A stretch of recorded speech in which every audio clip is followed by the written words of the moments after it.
नमस्कार दोस्तों, स्वागत है आपका एक बार फिर से आपके अपने YouTube चैनल कंपटीशन प्रिपरेशन पे। आई होप आप सारे बहुत अच्छे होंगे और अच्छे से पढ़ाई भी कर रहे होंगे। एसएससी सीजीएल का एग्जाम हो रहा है, सीएचएसएल आने वाला है, उसके बाद एमटीएस सीपीओ सारे होने वाले हैं। और अभी तक पेपर वैसा ही आया है जैसा कि मैं आपसे कहता आया था कि सिलेक्शन पोस्ट सीजीएल के graduation level selection post 10+2 level जो पेपर मैं करवा रहा था कि इसी लेवल का पेपर आएगा। तो पेपर सेम कॉन्सेप्ट पे बेस्ड आ रहा है और आप जाके रिव्यू पढ़ लेना, चाहे वो ग्रेजुएशन लेवल का हो और चाहे वो 10+2 लेवल का हो। मैंने आपको ये भी कहा था कि भैया देखो, जितने भी कॉन्सेप्ट है वो मैंने स्टार बैच में मतलब एडवांस मैथ्स के सारे कॉन्सेप्ट करवा दिए हैं, ठीक है। बाकी कोई भी कॉन्सेप्ट जो एरिथमेटिक का आता है मैं आपको कोशिश करता हूँ कि मिनिमम टाइम में मैक्सिमम आपको स्कोर करने का तरीका बता पाऊँ, ठीक है, क्योंकि आपके पास 3 सेक्शन और होते हैं। आज फिर मैं एक सिलेक्शन पोस्ट फेज़ 9 के हायर सेकेंडरी लेवल एग्ज़ाम का पेपर लेके आया हूँ। फिर मैं बता रहा हूँ कि ये सीजीएल सीएचएसएल का जो भी पेपर होगा इसी लेवल का होगा, तो मुझे बार बार ना कहना पड़े, ठीक है। आप लोग कर लो, ये आपके लिए फ़ायदे की बात होगी, ठीक है। और वीडियो पसंद आएगी तो वीडियो को लाइक कर लेना। पेपर देने के बाद आप लोग ज़रूर बताया करो कि पेपर इसी में से आया या नहीं आया। 2000 क्वेश्चन मैंने आपको टेलीग्राम चैनल पे पिन कर रखे हैं कि ये प्लेलिस्ट ज़रूर देख लेना। प्लेलिस्ट देख के जाओगे तो आपको 50 आउट ऑफ 50 मिलेंगे ही मिलेंगे, अगर आपने सारी चीज़ें सीख ली तो, ठीक है। और वो मैं आज से नहीं आदिकाल से कहता आया हूँ, तो आप लोग प्लीज़ फॉलो करें अगर मन करे तो, नहीं तो बाकी यूट्यूब पे बहुत सारी वीडियोस पड़ी हैं, आप देखते हैं वही देखिए, ठीक है। बाकी जो लोग देखेंगे उनका स्कोर अच्छा रहेगा। तो चलो स्टार्ट करते हैं, पहले प्रश्न पे आते हैं। 15 मार्च का पेपर है जो टफेस्ट पेपर माना गया है, कर लेते हैं ये भी, देखते हैं। 25 प्रश्न है, 25 प्रश्न में मैक्सिमम कितना टाइम लगेगा, उससे कम टाइम में करने वाले हैं। तो चलो स्टार्ट करते हैं। चैनल पर नए होना सब्सक्राइब कर लेना और टेलीग्राम चैनल ज्वाइन कर लेना, ठीक है। अब जैसे पहला प्रश्न देख लो, कहा कि एक संख्या को 20% बढ़ाया जाता है, फिर 27% घटाया जाता है, फिर 10% बढ़ाया जाता है, तो रिजल्टेंट चेंज क्या होगा। आपको मैंने बताया एक्स और वाई का रिजल्टेंट होता है x plus y plus x y by 100, चूँकि पहले 20% इंक्रीज हुआ यानी 20, फिर 27% डिक्रीज यानी कि -27, और -20 इंटू 27/100, क्योंकि एक्स और वाई का होता है x plus y plus x y by 100, चूँकि वाई यहाँ निगेटिव है तो x minus y minus x y by 100 बनेगा, यानी -20 इंटू 27/100 यानी 27/5 हो जाएगा, यानी कि 5.4 हो जाएगा। यानी ये दोनों मिलके कितना हो जाएगा, -12 पॉइंट कितना हो जाएगा, 4%। अब 10% फिर इंक्रीज किया गया तो आप कहेंगे ये x हो गया, y की वैल्यू 10 दे दी गई तो x प्लस वाई और प्लस एक्स वाई बाई 100 यानी कि -1.24, क्योंकि 124/100 1.24, यानी आपका ओवरऑल कितना बनेगा, देखो 12 और ये जोड़ेगा तो कितना हो जाएगा 13.64 और प्लस 10 यानी कि कितना हो गया -3.64। और चूंकि नियरेस्ट इंटीजर पूछा गया था 3.5 से बड़ा है तो 4%, चूंकि माइनस है यानी डिक्रीज। ऐसे करोगे तो आपसे आसानी से हो जाएगा। अलजेब्रा में 3 का 13 जोड़ने वाले बहुत प्रश्न आ रहे हैं। अब देखो यहाँ पे प्रश्न पूछा गया और मैं आपको बता चुका हूँ कि अलजेब्रा या कोई भी टॉपिक से वही क्वेश्चन आएगा जो आपसे प्रीवियस ईयर में पूछा गया, क्योंकि एसएससी के पास लिमिटेड नंबर ऑफ क्वेश्चन है, लिमिटेड टाइप ऑफ क्वेश्चन है। आपको पूछेगा 27x³ प्लस 1/8x³, ये 3x का क्यूब लिखा हुआ है और ये 1/2x का होल क्यूब लिखा है, यानी 3x प्लस 1/2x की वैल्यू चाहिए। तो आप पहले 1 को ट्रांसफर कर दो तो ये हो जाएगा 2x plus 1/3x is equal to -1। अब अगर मैं क्या काम करूँ, मैं 2 से डिवाइड कर दूँ तो ये मिलेगा x plus 1/6x is equal to minus कितना 1/2, और 3 से मल्टीप्लाई कर दूँ तो 3x प्लस 1/2x कितना हो जाएगा -3/2।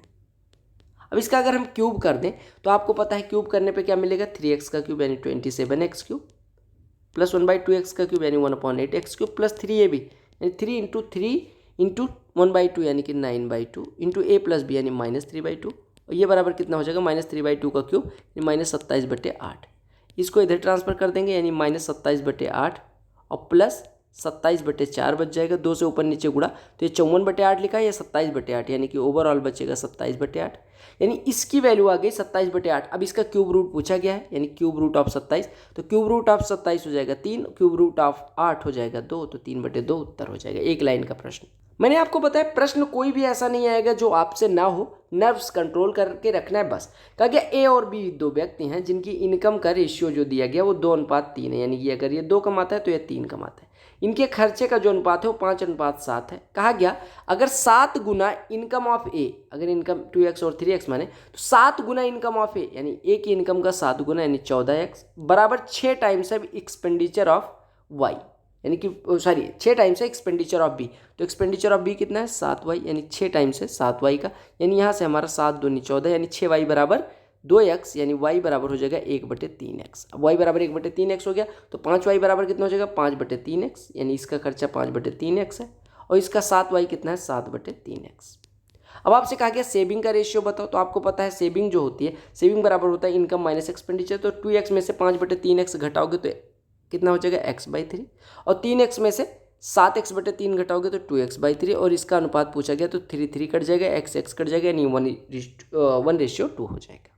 अगला प्रश्न देखना, प्रॉफिट एंड लॉस का प्रश्न। कहा गया एक व्यक्ति 120 टॉय सेम कॉस्ट प्राइस पे खरीदता, आप मान लो 120 टॉय खरीदे, 10 रुपये पर टॉय के हिसाब से टोटल 1200 का खरीदा होगा उसने। कहा गया 45% यानी कि 54 टॉयज को वो कितने पे बेचता है, 40% प्रॉफिट यानी 4 रुपये फायदा कमाता है। जो बचा 120 में से 54 बेच दिया, यानी बचा कितना होगा 66, उसका 1/3 यानी कि 22 टॉयज और 20% प्रॉफिट यानी 2 रुपये के प्रॉफिट पे बेचता है। और रिमेनिंग बचे कितने, आपने कहा 76 वो बेच चुका है, यानी 44 बचे हैं, 44 पे वो क्या कहा गया कि 14 टॉयज के 76 + 44, हाँ ठीक है, 44 टॉयज पे वो 14 रुपये का 14 टॉयज के बराबर नुकसान कमाता है। 14 टॉयज के बराबर नुकसान, 14 टॉयज के कॉस्ट प्राइस के बराबर नुकसान, यानी कि कितने का नुकसान 140 का नुकसान। अब देखो फायदा उसका कितने का होता है 216 यहाँ और 44 यहाँ, 216 और 44 कितना हो जाएगा, 216 और 44 कितना हो जाएगा 260। उसका नुकसान कितने का हुआ 140 का, यानी 260 फायदा कमा रहा था दोनों पे मिला के, और 140 का नुकसान, यानी 120 का ओवरऑल उसका फायदा हो रहा है। 1200 पे अगर 120 का फायदा यानी 10% फायदा हो जाएगा। समझ आएगा। अगले प्रश्न में कहा गया कि जो पाई चार्ट है वो कैंडिडेट्स का PQRST 5 इंस्टीट्यूट से जो डिस्ट्रीब्यूशन है, यानी 7500 स्टूडेंट्स जो हैं वो देते हैं अलग अलग इंस्टीट्यूट से एग्जाम और पास होते हैं 4000। ये पास परसेंटेज दिया गया और ये दिया गया है आपको कितने किस इंस्टीट्यूट से परसेंटेज में अपीयर होते हैं। कहा गया total number of candidates who enrolled in PRT together is what percent more then number of candidates who pass from PRT together. देखो PR और T से, PR और T से टोटल 20, 12 और 20 यानी 52% स्टूडेंट अपीयर होते हैं। कितने का 52%, 7500 का, तो 75 का 1% है, 7500 का 75, तो 52%, 52 × 75। अब कहा गया ये जो है वो PRT से पास होने वालों से कितना परसेंट ज़्यादा, P से पास होते हैं 18%, R से पास होते हैं 18%, 36 हो गया, और T से 16, 36 16 52%। लेकिन 52% किसका 4000 का, यानी 52 × 40। अब आपसे यही पूछा गया ये पास होने वालों की संख्या या अपीयर होने, तो ये कहा गया अपीयर होने वालों की संख्या पास होने वालों से कितना ज़्यादा, यानी आपसे पूछा गया 52 × 40 से 52 × 75 कितना ज़्यादा है, तो आप 52 दोनों में कॉमन है, तो आप ये निकाल लो 40 से 75 कितना ज़्यादा है 35, 35 40 का कितना परसेंट है 87.5, बस आपका आंसर आ जाएगा। कहा गया कि 2 ट्रेन्स है जिनकी रेशियो के बीच का अनुपात 2:7 है, 2:7। कहा गया पहली ट्रेन 350 2 घंटे में, 350 2 घंटे में, यानी इसकी स्पीड 175 हो गई। तो कहा गया सम ऑफ देयर स्पीड बताओ, यानी 2 रेशियो जो था वो वास्तव में 175 के बराबर, तो आपसे 2 7 9 रेशियो पूछा गया। अगर 2 रेशियो 175 तो 9 रेशियो कितना हो जाएगा 9 × 175/2, तो 9 × 175 आपको पता है 9 × 175 कितना हो जाएगा 9 × 5 = 45, 9 × 7 = 63, 4 × 67 और 9 × 9 = 9 × 6 = 15 और बटे में 2, यानी 2 × 7 = 14, 2 × 8 = 16, 2 × 7 = 14.5 आपका उत्तर। कहा गया ABC कोई त्रिभुज है जिसमें D और E, AB और BC पे 2 बिंदु है। अब जो कॉमन आएगा उसको ले लेंगे ऊपर, AB और BC में क्या कॉमन है B, तो उसको ऊपर ले लें। अब कहा गया D और E, AB और BC पे 2 बिंदु है, AB और BC पे ये D है ये E है, D पैरेलल हो गया, यानी कि दोनों ट्राइंगल सिमिलर हो जाएंगे, छुटकू वाला बड़ा वाला। कहा गया BD जो है वो 4√6 है और AB जो है वो पूरा 12 है, √3 है, ठीक है। तो कहा गया BD और क्वाड्रिलेटरल जो ये क्वाड्रिलेटरल बन रहा है उसकी एरिया का रेशो। अब देखो दोनों ट्राइंगल हो गए सिमिलर, दोनों ट्राइंगल सिमिलर हो गए, तो जो ट्राइंगल BDE की एरिया होगी और ट्राइंगल ABC की एरिया जो होगी यानी BAC की एरिया वो कितनी हो जाएगी करस्पॉन्डिंग साइड्स के रेशियो के वर्ग के बराबर, यानी 4√6 और बटे 12√3 के वर्ग के बराबर, वर्ग के बराबर, यानी कि ये तो 4 से कटा 3, √3 से कटा √2, तो √2 का स्क्वायर 4 हो गया और बटे 3 का स्क्वायर 9, यानी BDE की एरिया अगर 4 है तो BAC की एरिया 9 है, यानी कि इसकी एरिया अगर 4 है तो पूरे की एरिया 9, अगर इसकी एरिया 4 है पूरे की एरिया 9 है, तो आप कहेंगे 1 मिनट 4 कैसे आया, 1 मिनट में फिर से सॉल्व कर ले रहा हूँ। देखो हमने कहा 4 × 12, √3 से √2 आएगा, तो √2 का स्क्वायर 2 बटे 3 का स्क्वायर 9, ठीक है। अब BDE की एरिया अगर 2 है तो पूरे ट्राइंगल की एरिया 9, आपको पता है इतना 2 है, पूरा 9, तो ये क्वाड्रिलेटरल की एरिया कितनी हो जाएगी 7। तो ये पूछा गया था बी डी की एरिया और क्वाड्रिलेटरल की एरिया का अनुपात यानी 2:7। ठीक है, ये जो है वो दिखाता है ए और बी इंस्टीट्यूट द्वारा लगातार 5 सालों में लिए गए एडमिशन। कहा गया था given bar graph shows number of student enrolled in institute A and B. What is the ratio of total number of students enrolled in both the institute during 2017 and 18 to that of students enrolled in institute B for 2016, यानी 17 और 18 में मिला के कौन से institute में, both institute में। तो 250 325 कितना हो गया, और 260 और 225, तो 325 और 225 कितना हो जाएगा 550 और 250 800 और 2 1060 हो जाएगा। इसका अनुपात निकालना है किससे, बी का 2016 में। बी 2016 में कौन सा है, यानी कि ये वाला 375। तो यही अनुपात पूछा गया था। अब 5 से काट दो, 5 से कटेगा 75, 5 से कटेगा 212, तो यही अनुपात आ जाएगा। क्लियर। कहा कि एक घड़ी को 25% फायदे पे बेचा जाता है। अगर कॉस्ट प्राइस और सेलिंग प्राइस दोनों को 75 रुपये कम कर दिया जाए तो प्रॉफिट 30%। देखो अगर हम माने पहले कॉस्ट प्राइस 4x का तो 25% मतलब 1/4, यानी कि x का फायदा यानी 5x में बेचते थे। अब कहा कि इसको भी 75 घटा दो, इसको भी 75 घटा दो, फायदा अब सेलिंग प्राइस कॉस्ट प्राइस दोनों घटा दोगे 75 तो फायदा अभी भी x का होगा। और कहा गया जो अब फायदा है वो कॉस्ट प्राइस का यानी 4x - 75 का 30%, यानी इसका 3/10 गुना है। 3 इधर लगा दो, 10 इधर लगा दो, तो 3 चौको 12x और 10x यानी कि 2x हो जाएगा, बराबर 3 और गुणे 75 225, यानी 2x बराबर 225। तो आपसे कहा गया पहले सेलिंग प्राइस यानी 5x पूछा गया, 2x बराबर 225 यानी x बराबर कितना हो जाएगा 112.5, यानी 5x बराबर हो जाएगा 5 गुणे 112.5, तो 5 गुणे 112 560 और 0.5 यानी 2.5 और तो 562.5। प्रश्न देखो टाइम स्पीड एंड डिस्टेंस से ट्रेन वाला प्रश्न है, जो कि आप लोग घबरा जाते हो। ऐसा प्रश्न घबराने के लिए नहीं आता, 2 नंबर देने के लिए आता है। कहा कि एक ट्रेन है जो 400 मीटर लंबे ब्रिज को 295 मीटर ब्रिज को 75 सेकंड और 60 सेकंड में पार करती है। अगर ब्रिज को पार करती है तो उसके द्वारा चली गई दूरी उसकी लंबाई और प्लस ब्रिज की लंबाई के बराबर होगी। दूसरे केस में लंबाई प्लस 295 मीटर। आपने कहा जब उसे 60 सेकंड लगते हैं, बाद में उसे 75 सेकंड लगते हैं, यानी 15 सेकंड उसे ज़्यादा लगते हैं कितना दूरी तय करने में, 400 - 295 यानी 105 मीटर तय करने में। यानी उसकी स्पीड कितनी हो जाएगी 105/15 यानी 7 मीटर पर सेकंड, 7 मीटर पर सेकंड, 7 मीटर पर सेकंड। अब देखो आपसे कहा गया ये एक चीज़ बताओ, 7 मीटर पर सेकंड वो चलती है, आपने कहा 60 सेकंड उसे किसी पुल को जिसकी लंबाई 295 मीटर है पार करने में लगते हैं। आपने कहा अगर लंबाई L मानूँ ट्रेन की और 295 मीटर ब्रिज की लंबाई मानूँ तो 60 सेकंड में अगर पार करती है तो 7 गुणे 60 420 मीटर टोटल दूरी तय करती है। और दूरी वही तय करेगी जो लंबाई उसकी और प्लस ट्रेन पुल की लंबाई होगी, यानी यहाँ से लंबाई आ जाएगी ट्रेन की 420 - 295 यानी ये कितना हो जाएगा 125। अब कहा गया यही ट्रेन अगर 325 मीटर लंबे किसको, ठीक है, प्रश्न क्या पूछेगा how much time will the train take to cross another train of. अगर दो ट्रेन एक दूसरे को पार करती है अपोजिट डायरेक्शन में चलते हुए तो आपने कहा उनके द्वारा चली गई दूरी दोनों की लंबाइयों के योग के बराबर हो जाएगी, यानी उनको दूरी कितनी तय करनी पड़ेगी 325 + 125 यानी 450 मीटर। और आपको कहा गया कि दोनों जो है वो किस पे अपोजिट डायरेक्शन में रन कर रही हैं। अपोजिट डायरेक्शन में रन करने का मतलब कि उनकी जो स्पीड होगी वो दोनों की स्पीड का योग हो जाएगी। तो आपको पता है एक ट्रेन की स्पीड तो आपको 7 मीटर पर सेकंड पता है, दूसरे की स्पीड कितनी है 97.2 किलोमीटर प्रति घंटे, यानी 97.2 गुणे 5/18 कर लो। 5/18 करने का मतलब 18 चौको 18 95 5.4 और 5.4 गुणे 5 कितना हो जाएगा 5 × 5 = 25 और 2 27। ठीक है, अब वो अपोजिट डायरेक्शन में अगर रन कर रही हैं मेरे भाई तो आपको पता है अपोजिट डायरेक्शन में रन करने का मतलब कितना हो गया, अपोजिट डायरेक्शन ये क्या कहा गया parallel tracks at the speed in opposite direction. ठीक है, अब अपोजिट डायरेक्शन में चलेंगी, देखो एक इस डायरेक्शन में एक इस डायरेक्शन में, तो उनकी जो स्पीड होती है वो क्या हो जाती है S1 + S2, यानी 7 ये था पहली ट्रेन की स्पीड, दूसरे की 27 थी, यानी दोनों मिलके 34, तो इतना टाइम लगेगा। और अगर सेम डायरेक्शन में चलेंगी तो कितना लगेगा 450/27 - 7 यानी कि 20, तो ये कितना 45/2 यानी 22 सही 1/2। तो यहाँ पे प्रश्न थोड़ा सा उल्टा है, क्या कह रहा है यहाँ पे प्रश्न अपोजिट डायरेक्शन ना पूछ के सेम डायरेक्शन कर देना चाहिए था। ठीक है, हालांकि देख लेना कैलकुलेशन में मिस्टेक नहीं, आपको समझ आ गया ना कि सेम डायरेक्शन का क्या मतलब होता है। सेम डायरेक्शन का मतलब होता है कि अगर दोनों सेम डायरेक्शन में चल रहे हैं तो उनकी स्पीड का जो रिलेटिव स्पीड होगी S1 - S2 होगी, अपोजिट डायरेक्शन में S1 + S2 होगी। ठीक है, आगे 10 अंकों की संख्या 72 से डिविजिबल है। 3x माइनस 7y की वैल्यू क्या होगी? मैक्सिमम वैल्यू x के लिए।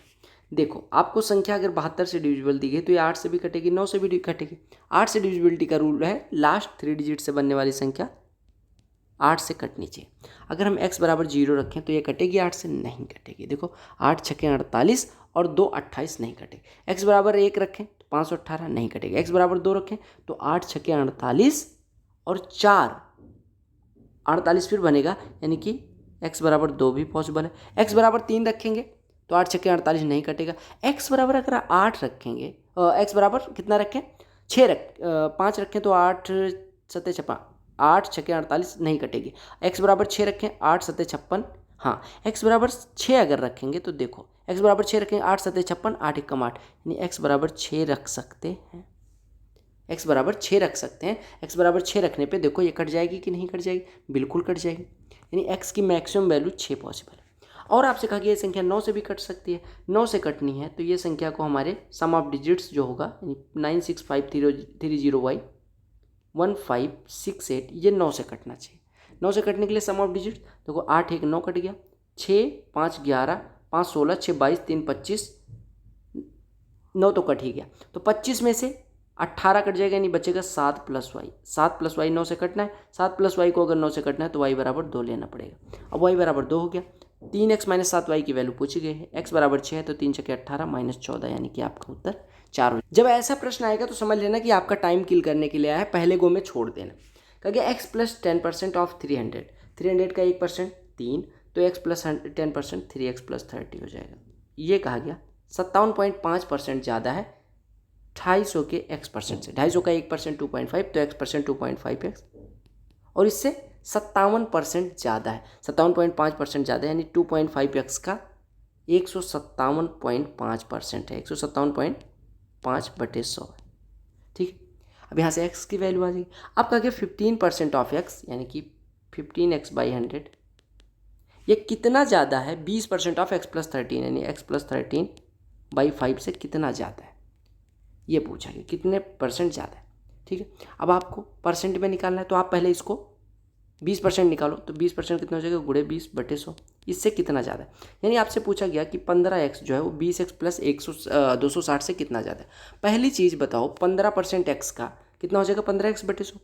x प्लस 13 के 20% से कितना हो जाएगा? अच्छा, इससे कितना परसेंट कम है ये पूछा गया। अब देखो एक है 15x, एक है 20x प्लस 260, तो 20x प्लस 260 से 15x कितना कम है? 5x plus 260। परसेंट में पूछा गया तो 5x प्लस 260 बटे 20 टाइम्स ऑफ x प्लस 13 और गुणे 100 हो जाएगा। ठीक है, कितना परसेंट हो जाएगा? 20 से कटेगा 5, यानी आपका हो जाएगा 5 टाइम्स ऑफ 5x प्लस 260 और बटे x प्लस 13, इतना परसेंट हो जाएगा। अब यहाँ पे x की वैल्यू निकालो। x की वैल्यू कैसे निकलेगी? यहाँ पे आप देखो 25 से काटो, 25 से कटेगा 4, 25 से काटोगे 25 से 6.3। अब यहाँ से 4, ये कितना हो जाएगा? 4 × 12x प्लस 120 बराबर 6.3 गुणे 2.5x, यानी 25 × 75 और 25 छक्के 150, और कितना हो जाएगा? 25 × 75, 25 छक्के 157, यानी कि 15.75x, यानी यहाँ से काटोगे तो 3.75x बराबर 120 आ जाएगा, या 375x बराबर 2 जीरो बढ़ जाएगा। 25 से काटोगे 25 से 25, 25 पंचे 25 से काटोगे गुणे 4 हो जाएगा। 5 से काटोगे 15 से काट दो, 15 8 120, यानी x बराबर 32 हो गया।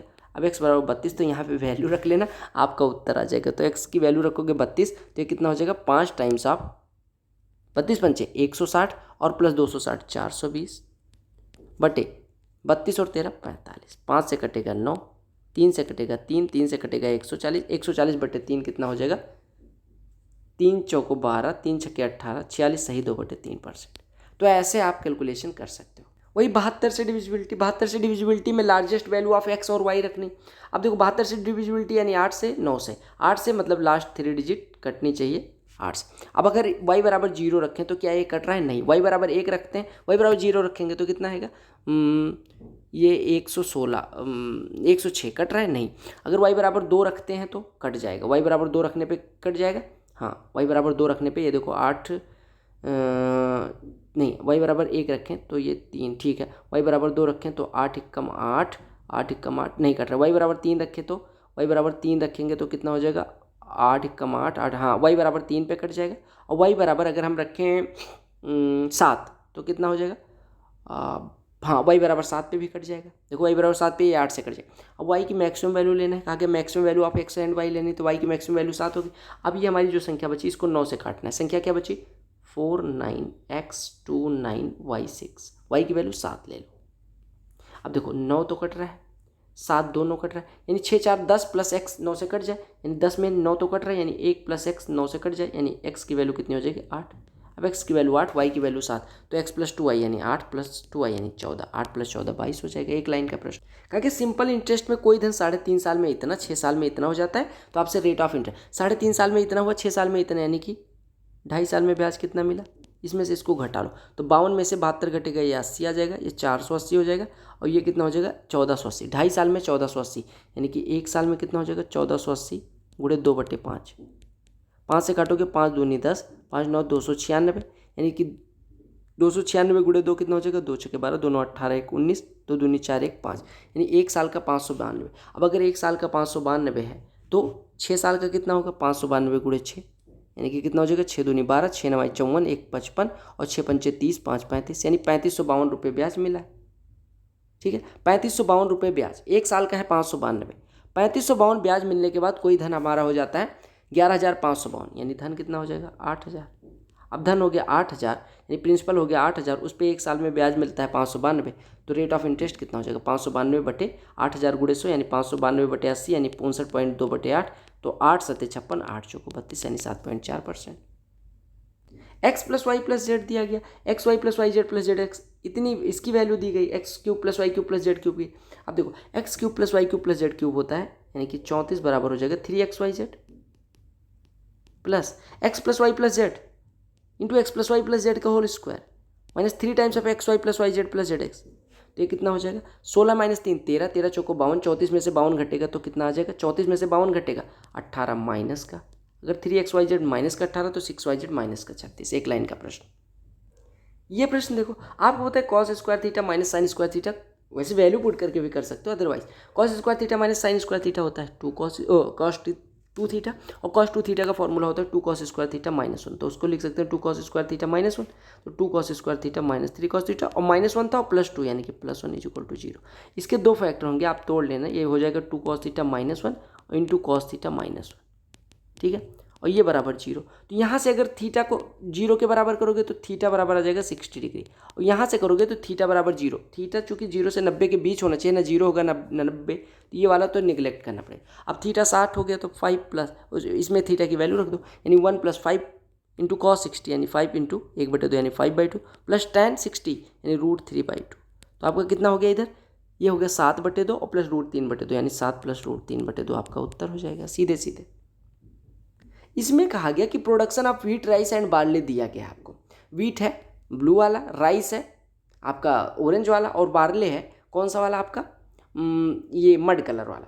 कहा गया 45% of total production of barley in given 4 years is what percent more than average production of white rice and barley in 2017। 2017 में एवरेज प्रोडक्शन, पहले एवरेज प्रोडक्शन निकालो, 550, 450, 1000 और 500, 1500 का एवरेज हो जाएगा 500। क्या कहेंगे 45% of total production of barley in 4 years। Barley का देखो 250, 450, 700, 1150 और 1650, 1700, 1700 का 45% कितना हो जाएगा 17 गुणे 45 यानी 17 × 5 = 85, 17 चौको 68 और 6 68 और 8 76। अब यही पूछा गया 500 से 765 कितना ज़्यादा है, तो आप कहेंगे 265, परसेंटेज में 53% के बराबर हो जाएगा। अगले प्रश्न में कहा गया एक वायर को पिघला के एक स्फीयर को पिघला के सॉलिड कॉपर स्फीयर को पिघला के जिसका डायमीटर 12 सेंटीमीटर है, एक बना रहे हैं वायर जिसकी रेडियस इतनी है, तो कहा गया कितना लंबा। आपको मैं बता दूं एक चीज़ को पिघला के दूसरी चीज़ बनाई जाती है तो वहाँ पे वॉल्यूम कांस्टेंट होता है यानी निर्धारित होता है। तो आपने कहा जो स्फीयर का वॉल्यूम होगा 4/3 πr³ वो बराबर हो जाएगा, अगर इसकी रेडियस r' हो तो πr' और इंटू लंबाई, क्योंकि ये सिलेंड्रिकल होगा। अब यहाँ से पाई कट जाएगा, आपको दिया गया है स्मॉल r, देखो डायमीटर 12 दिया गया तो ये 6 सेंटीमीटर हो जाएगा। स्मॉल r की वैल्यू आपको दी गई 0.5 मिलीमीटर, ठीक है, 0.5 मिलीमीटर इन सेंटीमीटर कितना हो जाएगा बताओ, पहले ये बता दो कि 0.5 मिलीमीटर इन सेंटीमीटर कितना हो जाएगा, 0.05 सेंटीमीटर, यानी ये 0.05 सेंटीमीटर दिया है। ठीक है, अब यहाँ से एल निकाल लेना है। अब ये आप करोगे, बताओ 1152 आएगा, नहीं आएगा। ये आपको आंसर भी मिला, ये आप सॉल्व करने ना एल की वैल्यू निकालनी है। ठीक है, क्लियर। इंपॉर्टेंट कॉन्सेप्ट ये है, देखो अगर एन कॉन्जिक्यूटिव यानी एन क्रमागत संख्याओं का औसत दिया जाए, एन अगर विषम है, अगर एन सम है तो उसका एवरेज हो जाता है n+1/2 टर्म, यानी अगर 19 होता तो 19+1 20/2 यानी 10वां टर्म हो जाता, 10वां टर्म एवरेज हो जाता है। यहाँ पे n बराबर 20 दिया गया। अब n बराबर 20 हो जाता है तो एवरेज हो जाता है n/2 term plus n/2 plus 1th term और बाई 2। आपको पता है अगर पहला टर्म a माने और सब एक एक बढ़ते जाते हैं तो n/2 यानी 10वां टर्म कितना हो जाएगा a+9 और 11वां टर्म कितना हो जाएगा a+10 और इनका योग बटे 2 एवरेज हो जाएगा।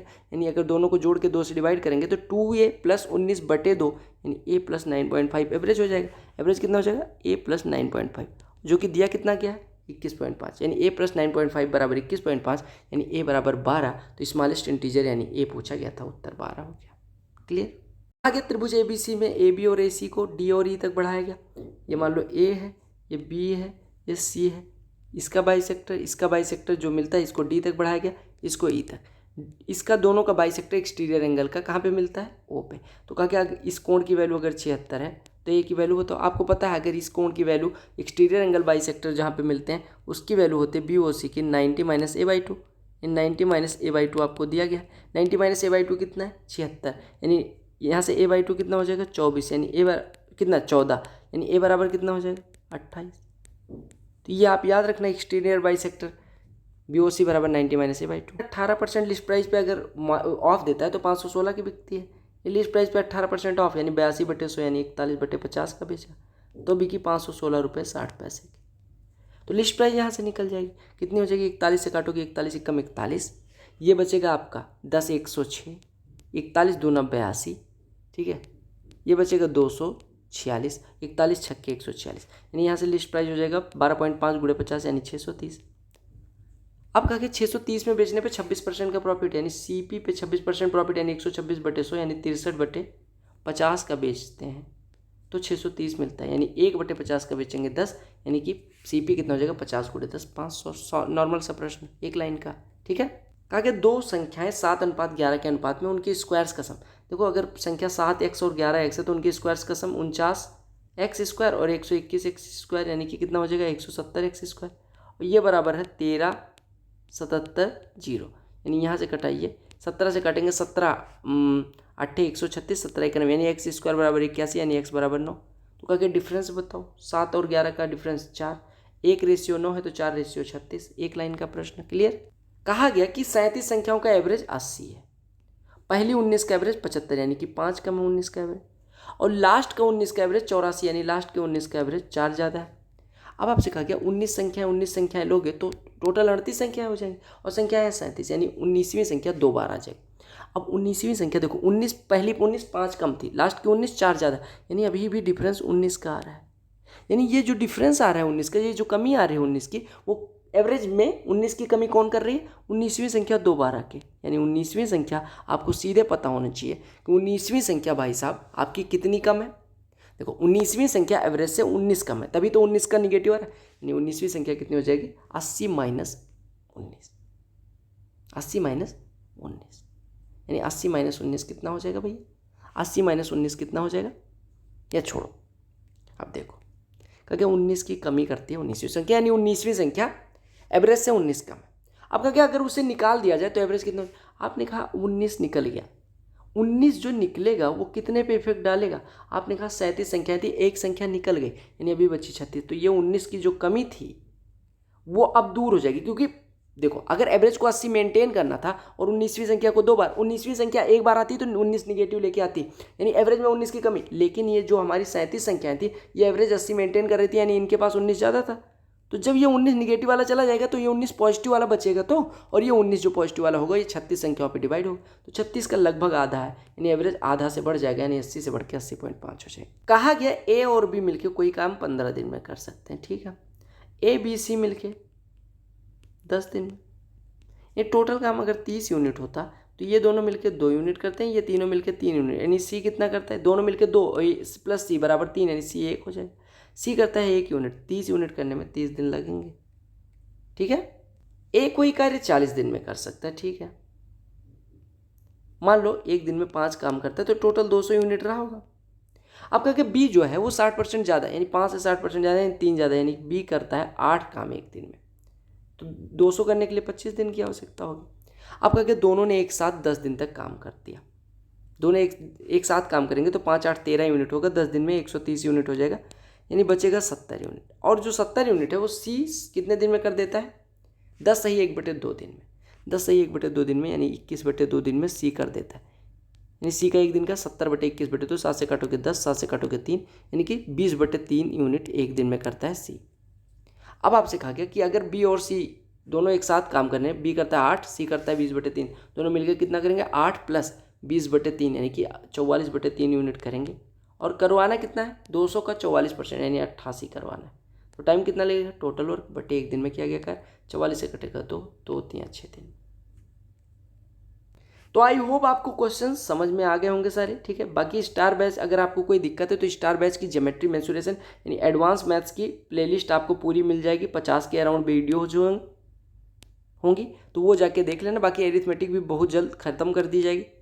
ठीक है, आपके CHSL और MTS एग्जाम से पहले।